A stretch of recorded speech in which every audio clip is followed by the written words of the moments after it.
నేను ఇక్కడ మూసీ చైర్మన్ హోదాలో వచ్చినప్పుడు స్పష్టంగా మీ అందరూ కూడా చెప్పిన ఏంటంటే మీ ఇళ్ళకి ఎటువంటి డోకా లేదు అని చెప్పేసి ఆ రోజు చెప్పడం జరిగింది. ఎందుకంటే ఆ రోజులో కూడా ముఖ్యమంత్రి గారి దగ్గరికి మేము డిస్కస్ చేసినప్పుడు మా డిపార్ట్మెంట్కి సంబంధించిన మంత్రి కేటీఆర్ గారు ఉండే, కేటీఆర్ గారికి మేము డిస్కస్ చేసి ఈ విధంగా కొన్ని కన్స్ట్రక్షన్స్ వస్తున్నాయి, మరి వాళ్ళందరూ కూడా పర్మిషన్ తీసుకొని గవర్నమెంట్ ప్రభుత్వం పర్మిషన్ ఇచ్చినాక కట్టిన ఇండ్లే, అందులో ఇదొకటి.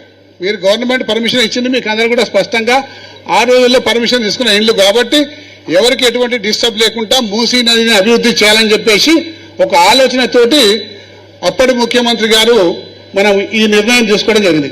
అందుకని అప్పుడు ముఖ్యమంత్రి గారు స్టార్ట్ చేసినా కానీ ఎక్కడ చిన్న డిస్టర్బెన్స్ కూడా జరగలేదు, అంటే చిన్న అలజడి కూడా జరగలేదు. మూసీ ప్రక్షాళన కార్యక్రమం అవుతుంది సాగుతుందని చెప్పి.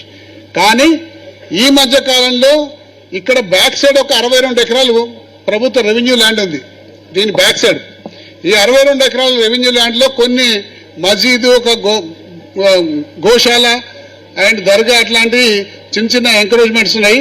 వాళ్ళని కన్విన్స్ చేసి మాట్లాడి వాళ్ళ దగ్గర వేరే దగ్గర ల్యాండ్ కేటాయించి ఏదో చేసి దాన్ని డెవలప్ చేద్దాము, ఎవరికి ఇబ్బంది కాకుండా అనే ఉద్దేశంతో ఆ రోజు ఇన్స్పెక్షన్కి ఇక్కడ రావడం జరిగింది. మీరు పిలిస్తే మీ దగ్గర కూడా రావడం జరిగింది. సో ఇదంతా ప్రక్షాళన కార్యక్రమాన్ని 3 అంచెలుగా తీర్చిదిద్దిండ్రు. ఈ 3వ అంచెన ఎప్పుడు వస్తుందంటే ఈ ప్రక్షాళన స్టార్ట్ అయినాక అన్ని ఎస్టీపీలు 94 ఎస్టీపీలు కట్టినాక